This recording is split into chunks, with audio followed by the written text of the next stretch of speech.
怖っ。会社で残業中だったはずだが。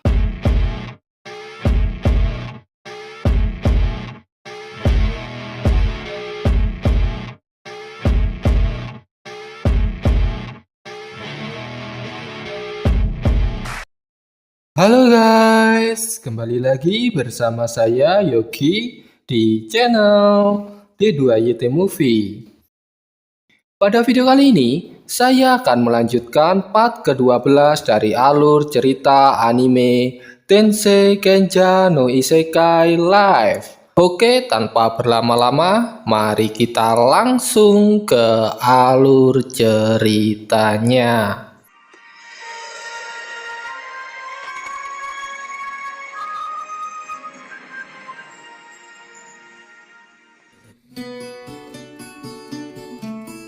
Pada awal cerita, yang mana sudah kita ketahui bersama di part sebelumnya, Yuji berhasil mengalahkan naga merah peringatan dan berhasil selamat karena Yuji tidak mati setelah menjinakkan Baulzat sambil menggunakan sihir tingkat atas beberapa kali. Baulzat pun bertanya kepada Yuji, "Apakah kau termasuk golongan kaum berdarah biru?" Yuji menjawab, "Aku lahir dari keluarga biasa saja. Keluarga tidak jadi masalah. Aku bicara soal sosok tidak biasa dengan kekuatan sihir super besar yang dulu pernah muncul beberapa kali di masa lalu. Jadi maksudmu aku salah satu dari kaum darah biru itu? Memangnya apa yang membuat mereka berbeda?" Baulzat pun mulai menjelaskan tentang kaum darah biru itu kepada Yuji. Baulzat mengatakan bahwa dalam sejarah dunia tercatat sama seperti pada era sebelumnya saat naga merah peringatan muncul. Pada saat itu ras manusia diambang kepunahan. Saat itulah kaum darah biru muncul, tetapi tidak ada satupun dari mereka yang bisa mengalahkannya. Yang dalam artian jika Yuji termasuk golongan dari kaum darah biru, maka Yujilah orang yang pertama kali dari kaum darah biru yang dapat mengalahkan naga mistis legendaris. Dan sekarang tinggal satu lagi naga mistis legendaris, yaitu naga mistis yang paling kuat di antara naga mistis lainnya, yaitu naga hitam reruntuhan. Singkat cerita, setelah Yuji mendengar penjelasan Baulzat, Yuji mengumpulkan jamur yang tumbuh di sekitar naga merah peringatan yang telah mati. Saat Yuji sedang mengumpulkan jamur itu, tiba-tiba pendeta Stel datang. Dan nampaknya Baulzat dan pendeta Stel saling mengenal satu sama lain. "Kalian berdua saling kenal ya?" tanya Yuji. Kemudian Baulzat pun menjelaskan bahwa pendeta Stel dulu adalah tentara bayaran dari organisasi yang cukup terkenal di ibu kota. Organisasi itu disebut dengan Gereja Bulan Biru, sebelum semuanya diambil alih dan berubah menjadi organisasi The Blue Moon of Relief. Kemudian setelah itu semua anggota tentara bayaran dibunuh dan dijadikan tumbal untuk ritual aneh. Dan satu-satunya yang berhasil selamat adalah pendeta Stel.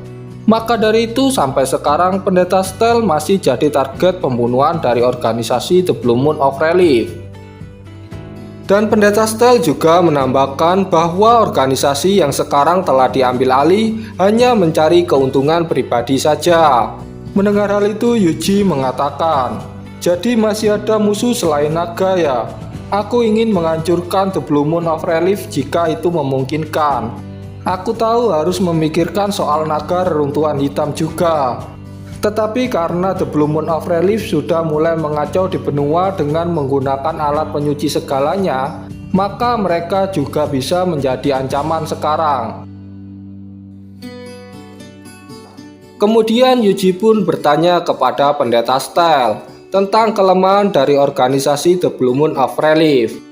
Dan pendeta Stel menyarankan kepada Yuji untuk mengincar sumber pemasukan mereka. "Begitu ya, organisasi mereka pasti membutuhkan banyak uang.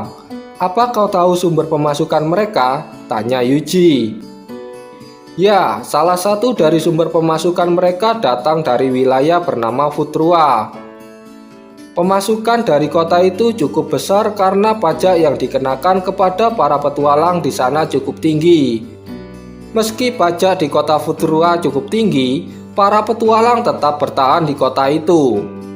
Hal itu disebabkan oleh adanya tanaman merambat perak Futruan, yaitu tanaman yang disukai oleh para monster, sehingga para petualang di wilayah itu tidak kesulitan mencari monster untuk diburu. Begitu ya. Mungkin monsternya akan pergi kalau tanaman itu punah. Yuji pun berniat untuk mengacaukan sumber pemasukan dari The Blue Moon of Relief dengan cara mengirimkan beberapa slamnya ke wilayah Futrua. Karena yang mana sudah kita ketahui bersama, para slam Yuji sangat rakus dan sangat suka pada tanaman, dan hal itu sangat cocok untuk rencana kali ini. Yuji pun meminta tolong kepada pendeta Stel untuk memberitahu lokasi dari Futrua, dan kemudian langsung mengirimkan slamnya ke sana bersama Slaybird. Setelah semuanya dirasa beres, mereka pun berpisah.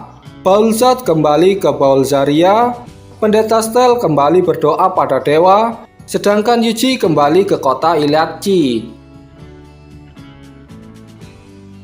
Kemudian satu hari berlalu, sejak kembalinya Yuji ke kota Iliadci.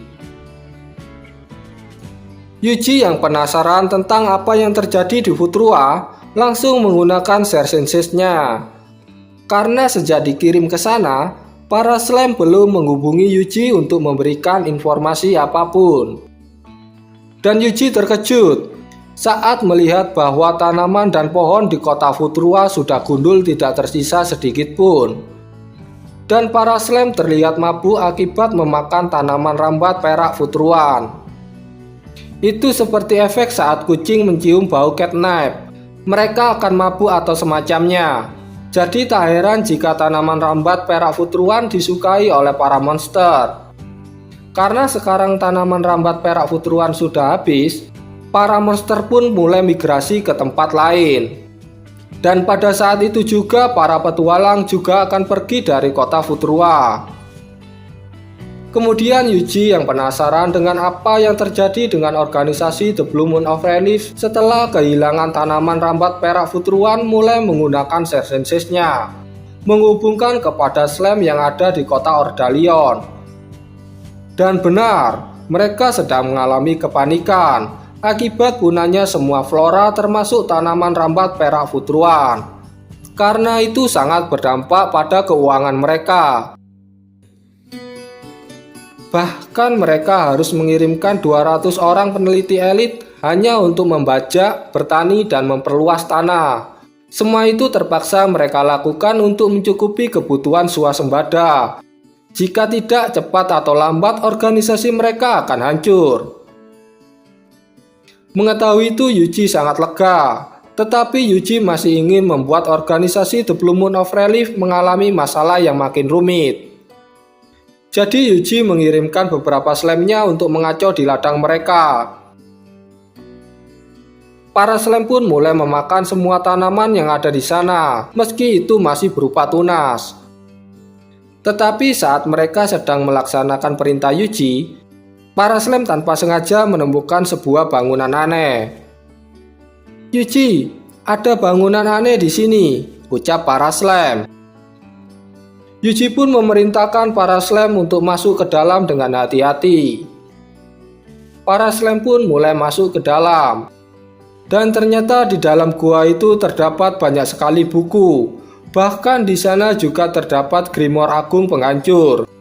Buku yang sama persis dengan buku yang dulu pernah Yuji temukan di rumah kosong saat pertama kali datang ke dunia ini. Yuji pun memerintahkan para slam untuk membaca semua buku yang ada di sana. Yuji berhasil mendapatkan mantra-mantra sihir baru. Tidak hanya mendapatkan mantra sihir baru, Yuji juga mendapati gambar Proud Wolf di salah satu buku yang bersampul dengan tulisan naga mistis legendaris dan cara menghadapinya.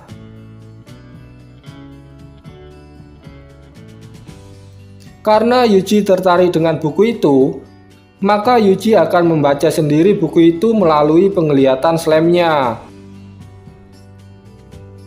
Yuji pun mulai membaca buku itu mulai dari halaman pertama. Dari buku itu Yuji mengetahui beberapa hal, yaitu bahwa dulu pernah dilakukan sebuah ritual untuk meningkatkan kemampuan para penyihir. Hal itu dilakukan agar para penyihir bisa menggunakan Scattering Divine Thunder, karena hanya mantra itu yang paling efektif untuk melawan naga mistis legendaris. Tetapi hasil ritual itu tidak berjalan lancar, karena prinsip kerja dari ritual itu adalah memasukkan sirkuit sihir secara paksa kepada penyihir. Hal itu bisa membuat para penyihir mengamuk dan tidak bisa mengendalikan kekuatannya lagi. Akibatnya mereka harus kehilangan ribuan penyihir dalam pertarungan.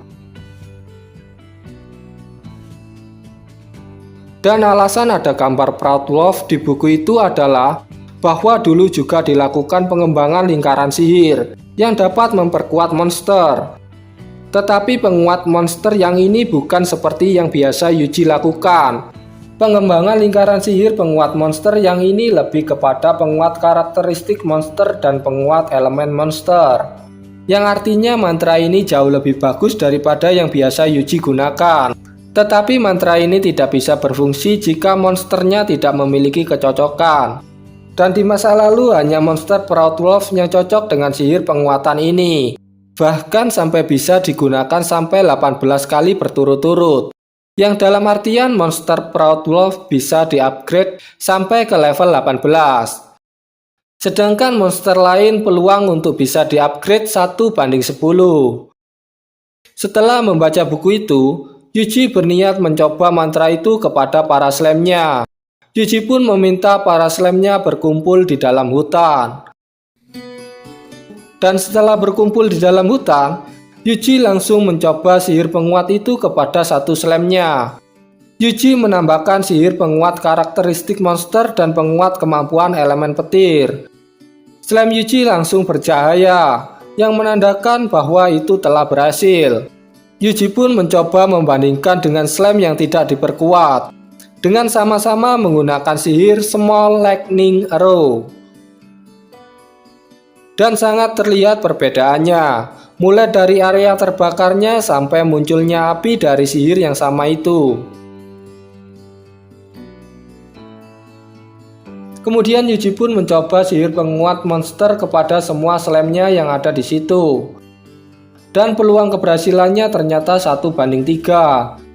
Tetapi hanya satu slam yang dapat diperkuat hingga 16 kali, dan ada juga slam yang bisa sampai 8 kali, sedangkan yang lain di bawah itu.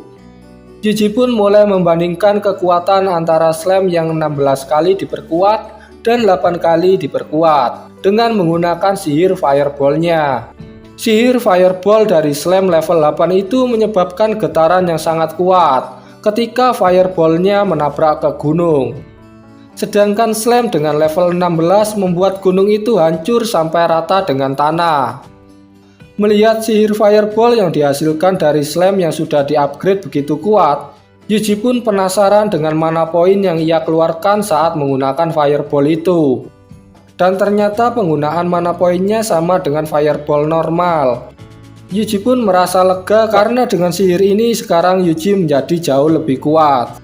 Dan juga beberapa hari ini Yuji berhasil melemahkan organisasi The Blue Moon of Relief. Jadi untuk sekarang mereka tidak akan bisa apa-apa lagi. Tetapi naga reruntuhan kegelapan akan menjadi musuh yang paling kuat yang akan Yuji hadapi. Sedangkan Yuji belum membuat strategi apapun untuk menghadapinya, karena minimnya informasi tentang naga itu. Yuji pun melanjutkan petualangannya untuk mencari informasi tentang naga reruntuhan kegelapan.